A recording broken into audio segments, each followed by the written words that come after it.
TB ಡ್ಯಾಂಗೆ ತಾತ್ಕಾಲಿಕ gate ಅಳವಡಿಕೆ. ತುಂಗಭದ್ರಾ ಜಲಾಶಯಕ್ಕೆ ಹರಿದು ಬರ್ತಾ ಇದೆ 30 ಕ್ಯೂಸೆಕ್ ಸಾವಿರ ನೀರು. ಕ್ರಸ್ಟ್ ಗೇಟ್ ಅಳವಡಿಕೆ ಮಳೆ ಭೀತಿ. ಟಿಬಿ ಡ್ಯಾಂ ಹಾಗೂ ನದಿ ಸುತ್ತಮುತ್ತಲಿನ ಪ್ರದೇಶದಲ್ಲಿ ನಿಷೇಧಾಜ್ಞೆ ಜಾರಿ. ಸರ್ಕಾರದ ವಿರುದ್ಧ ಮತ್ತೊಂದು ಪಾದಯಾತ್ರೆ ಫಿಕ್ಸ್.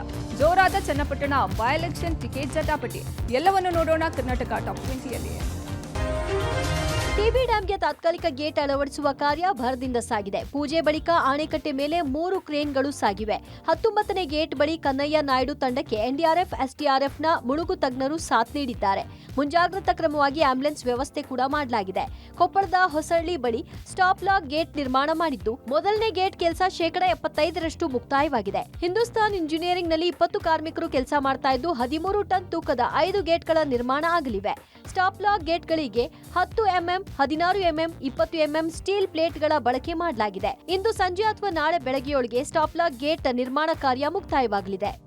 ಕೊಪ್ಪಳ ತಾಲೂಕಿನ ಹೊಸಳ್ಳಿಯಲ್ಲಿರುವಂತಹ ಇದು ಹಿಂದೂಸ್ತಾನ್ ಎಂಟರ್ಪ್ರೈಸ್ ನಿರ್ಮಾಣ ಕಾರ್ಯ ಯುದ್ಧೋಪಾದಿಯಲ್ಲಿ ಕೆಲಸ ಸ್ಟಾರ್ಟ್ ಆಗಿದೆ. ಕಳೆದ 3 ದಿನದಿಂದ ನಿರಂತರವಾಗಿ ಈಗ ನೋಡ್ತಾ ಇದ್ವಿ. ಅಂದ್ರೆ ಕೆಳಗಡೆ ಬೆಡ್ ಅನ್ನ 20 ಎಂಎಂ ಹಾಕಿದ್ದಾರೆ. ಅದ್ರ ಮೇಲೆ 16 ಎಂಎಂ ಮತ್ತು ಅದ್ರ ಮೇಲೆ ಮತ್ತೆ 10 ಎಂಎಂ ಕೆಳಗಡೆ ಪ್ಲಾಟ್ಫಾರ್ಮ್ಗೆ 10 ಎಂಎಂ ಹಾಕಿದ್ದಾರೆ.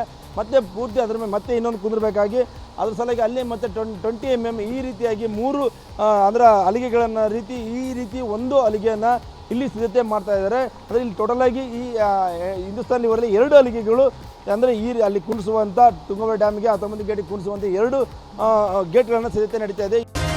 ತುಂಗಭದ್ರಾ ಜಲಾಶಯದ ಕ್ರೆಸ್ಟ್ ಗೇಟ್ ಅಳವಡಿಕೆಗೆ ಮಳೆ ಭೀತಿ ಎದುರಾಗಿದೆ. ಆಗಸ್ಟ್ 17ರಿಂದ ಮಲೆನಾಡಿನಲ್ಲಿ ಭಾರೀ ಮಳೆಯಾಗುತ್ತೆ ಅಂತ ಹವಾಮಾನ ಇಲಾಖೆ ಮುನ್ಸೂಚನೆ ಕೊಟ್ಟಿದೆ. ಒಂದು ವೇಳೆ ಹೆಚ್ಚು ಮಳೆಯಾಗಿದ್ದೇ ಆದಲ್ಲಿ ಟಿಬಿ ಡ್ಯಾಂಗೆ ಮತ್ತೆ ಒಳಹರಿವಿನ ಪ್ರಮಾಣ ಹೆಚ್ಚಳ ಆಗಲಿದೆ. ನೀರು ಹೆಚ್ಚು ಬಂದ್ರೆ ಗೇಟ್ ಅಳವಡಿಕೆ ಸವಾಲಾಗುತ್ತೆ. ಮಳೆ ಮುನ್ಸೂಚನೆ ನೀಡಿರೋದ್ರಿಂದ ಟಿಬಿ ಡ್ಯಾಂನ ಬೋರ್ಡ್ ತಜ್ಞರು ಆತಂಕ ವ್ಯಕ್ತಪಡಿಸಿದ್ದಾರೆ. ಹಾಗಾಗಿ ಆಗಸ್ಟ್ 16ರ ಒಳಗೆ ಕೆಲಸ ಮುಗಿಸೋಕೆ ಪ್ಲಾನ್ ಮಾಡಿದ್ದಾರೆ. ಈ ನಡುವೆ ಆಗಸ್ಟ್ 20ರವರೆಗೂ ಟಿಬಿ ಡ್ಯಾಂ 100 ಮೀಟರ್ ಸುತ್ತಮುತ್ತಲಿನ ಪ್ರದೇಶದಲ್ಲಿ ನಿಷೇಧಾಜ್ಞೆ ಜಾರಿಗೊಳಿಸಿದ್ದಾರೆ. ಡ್ಯಾಂ ಹಾಗೂ ನದಿ ಸುತ್ತಮುತ್ತಲಿನ ಪ್ರದೇಶದಲ್ಲಿ ಜನರ ಓಡಾಟಕ್ಕೆ ಬ್ರೇಕ್ ಹಾಕಿ ಕೊಪ್ಪಳ ಡಿಸಿ ನವೀನ್ ಅತುಲ್ ಆದೇಶ ಹೊರಡಿಸಿದ್ದಾರೆ. ತುಂಗಭದ್ರಾ ಜಲಾಶಯದ ಕ್ರಸ್ಟ್ ಗೇಟ್ ಕಿತ್ತು ಹೋಗಿದ್ದು, ಇಂದಿನಿಂದ ತಾತ್ಕಾಲಿಕ ಕ್ರಸ್ಟ್ ಗೇಟ್ ಅಳವಡಿಸುವ ಕಾರ್ಯ ಆರಂಭ ಆಗಿದೆ. ಡ್ಯಾಂ ತಜ್ಞ ಕನ್ನಯ್ಯ ನಾಯ್ಡು ನೇತೃತ್ವದ ತಂಡ ಗೇಟ್ ಕುರಿಸುವ ಕಾರ್ಯ ನಡೆಸ್ತಾ ಇದೆ. ಇಂದು ಕೂಡ ಜಲಾಶಯದಿಂದ 1 ಲಕ್ಷಕ್ಕೂ ಹೆಚ್ಚು ಕ್ಯೂಸೆಕ್ ನೀರು ಹರಿತಾ ಇದ್ದು, 105 ಟಿಎಂಸಿ ಸಾಮರ್ಥ್ಯವಿರುವ ಜಲಾಶಯದಲ್ಲಿ 80 ಟಿಎಂಸಿಗೂ ಹೆಚ್ಚು ನೀರು ಸಂಗ್ರಹ ಆಗಿದೆ. ಜೊತೆಗೆ ಒಳಹರಿವು ಕೂಡ ಹೆಚ್ಚಾಗಿರುವುದು ಗೇಟ್ ಕುರಿಸುವ ಕೆಲಸಕ್ಕೆ ತೊಂದರೆ ಆಗುತ್ತೆ ಎನ್ನಲಾಗಿದೆ. 30,000 ಕ್ಯೂಸೆಕ್ ನೀರು ಹೊರಹರಿವು ಇರೋದ್ರಿಂದ ನಿತ್ಯ 2.5ರಿಂದ 3 ಟಿಎಂಸಿ ನೀರು ಸಂಗ್ರಹ ಆಗ್ತಾ ಇದೆ. ಸರ್ಕಾರದ ವಿರುದ್ಧ ಬಿಜೆಪಿಯಿಂದ ಮತ್ತೊಂದು ಪಾದಯಾತ್ರೆ ಮಾಡಲು ನಿರ್ಧಾರ ಮಾಡಿದ್ದಾರೆ. ವಾಲ್ಮೀಕಿ ನಿಗಮ ಹಗರಣ ಖಂಡಿಸಿ ಸೆಪ್ಟೆಂಬರ್ 17ಕ್ಕೆ ಬಳ್ಳಾರಿ ಪಾದಯಾತ್ರೆ ಮಾಡುವುದಾಗಿ ಮೈಸೂರಿನಲ್ಲಿ ಮಾಜಿ ಸಂಸದ ಪ್ರತಾಪ್ ಸಿಂಹ ಹೇಳಿದ್ದಾರೆ. ಬೆಳಗಾವಿಯಲ್ಲಿ ನಡೆದದ್ದು ಬಿಜೆಪಿಯ ಅತೃಪ್ತರ ಸಭೆ ಅಲ್ಲ, ಯತ್ನಾಳ್ ನೇತೃತ್ವದಲ್ಲಿ ಜನಪ್ರಿಯ ನೇತಾರ ಸಭೆ. ನಾನು ಕೂಡ ಮೈಸೂರು ಚಲೋ ಪಾದಯಾತ್ರೆ ಅನುಭವ ಹಂಚಿಕೊಂಡಿದ್ದೇನೆ. ಮತ್ತೆ ಹೋರಾಟ ನಡೆದ್ರೆ ಸಿಎಂ ಕುರ್ಚಿ ಅಲ್ಲಾಡುತ್ತೆ. ನಾನು ಅನ್ಯಾಯದ ವಿರುದ್ಧ ಅಷ್ಟೇ ರೆಬಲ್. ಪಾದಯಾತ್ರೆಗೆ ಹೈಕಮಾಂಡ್ ಅನುಮತಿ ಕೊಡುವ ವಿಶ್ವಾಸ ಇದೆ. ನನ್ನಂಥ ಯಂಗ್ ಬ್ಲಡ್ ಬರಬೇಕಿದೆ. ಹೀಗಾಗಿ ನನ್ನ ರಾಜ್ಯದಲ್ಲೇ ಉಳಿಸಿದ್ದಾರೆ. ನನಗೆ ಟಿಕೆಟ್ ಕೊಟ್ಟಿದ್ದು ಆರ್ಎಸ್ಎಸ್ ಅಂತ ಪ್ರತಾಪ್ ಸಿಂಹ ಹೇಳಿದ್ದಾರೆ. ಪಾದಯಾತ್ರೆಯನ್ನು ಮಾಡಬೇಕು ಅಂತ ಹೇಳಿ ಪಕ್ಷದಲ್ಲಿರುವಂತ ಕೆಲವು ಹಿರಿಯರು ಯೋಚನೆಯನ್ನು ಮಾಡಿದ್ದಿದೆ. ಹಾಗಾಗಿ ಬೆಳಗಾವಿಗೆ ನನ್ನನ್ನು ಕೂಡ ಬರ್ಲಿಕ್ಕೆ ಹೇಳಿದ್ರು. ಇವತ್ತು ಕರ್ನಾಟಕದಲ್ಲಿ ಹಿಂದುಳಿದ ಜಾತಿ ಜನಾಂಗಗಳಿಗೆ ಆಗಿರುವಂತ ಅನ್ಯಾಯ, ಇದ್ರ ಬಗ್ಗೆನೂ ಪಾದಯಾತ್ರೆನ ನಾವು ಮಾಡಬೇಕು. ಮೈಸೂರು ಚಲೋ ಅದರಲ್ಲಿ ಭಾಗಿಯಾಗಿದ್ರಲ್ಲ, ನಿಮ್ಮ ಅನುಭವನ ಹಂಚ್ಕೊಳ್ಳಿ. ನಾವು ಯಾವ ರೀತಿ ಮಾಡಬಹುದು, ಯಾವ ರೀತಿ ರೂಪುರೇಷೆಯನ್ನ. ಇದ್ಯಾವುದೇ ಭಿನ್ನಮತೀಯರ ಸಭೆನೂ ಅಲ್ಲ, ಅತೃಪ್ತರ ಸಭೆನೂ ಅಲ್ಲ. ಇದು ಖಂಡಿತ ಹೈಕಮಾಂಡ್ ಪಕ್ಷದ ಬಲವರ್ಧನೆ ಬಗ್ಗೆನೇ ಯೋಚನೆ ಮಾಡ್ಬೇಕಲ್ವಾ. ಅವರ ಅನುಮತಿಯೊಂದಿಗೆ ಪಾದಯಾತ್ರೆಯನ್ನ ಕೈಗೊಳ್ತೀವಿ ಅಂತ ಹೇಳಿ ತಲೆಮಾರಿನ ನಾಯಕರುಗಳು ಬೇಕಲ್ವಾ. ಬಹುಶಃ ಅದನ್ನ ದೃಷ್ಟಿಯಲ್ಲಿ ಇಟ್ಕೊಂಡೆ ನನಗೆ ಟಿಕೆಟ್ ಕೊಡದಲ್ಲೇ ನೀನು ರಾಜ್ಯ ರಾಜಕಾರಣದಲ್ಲಿ ಇರುವ ಅಂತ ಒಂದು ಸಂದೇಶವನ್ನು ಕೊಟ್ಟಿದ್ದಾರೆ. ಮೈಸೂರು ನಗರಾಭಿವೃದ್ಧಿ ಪ್ರಾಧಿಕಾರದಲ್ಲಿ ಬ್ರಹ್ಮಾಂಡ ಭ್ರಷ್ಟಾಚಾರ ನಡೆದಿದೆ. ಸರ್ಕಾರ ತನಿಖೆಗೆ ಆದೇಶ ಮಾಡಿದ ನಂತರವೂ ಮೂಡಾದಲ್ಲಿ ಸೈಟ್ ಹಂಚಿಕೆ ಆಗಿರುವ ಬಗ್ಗೆ ದಾಖಲೆ ಲಭ್ಯ ಆಗಿದೆ. ಹಗರಣ ಬೆಳಕಿಗೆ ಬಂದ ಬಳಿಕ ಸಚಿವ ಬೈರತಿ ಸುರೇಶ್ ಜುಲೈ 1ರಂದು ಪ್ರಾಧಿಕಾರಕ್ಕೆ ಭೇಟಿ ಕೊಟ್ಟರು. ಹಗರಣ ತನಿಖೆಗೆ ಆದೇಶಿಸಿ ಆಯುಕ್ತರು, ಕಾರ್ಯದರ್ಶಿ ಸೇರಿ ಹಲವರನ್ನ ವರ್ಗಾವಣೆ ಮಾಡಲಾಗಿತ್ತು. ಮೂಡಾ ಆಯುಕ್ತ ದಿನೇಶ್ ಕುಮಾರ್ ವರ್ಗಾವಣೆ ಆದ ನಂತರ ಬಾಂಡ್ ಪೇಪರ್ ಬಳಕೆ ಮಾಡಿರುವುದು ಬೆಳಕಿಗೆ ಬಂದಿದೆ.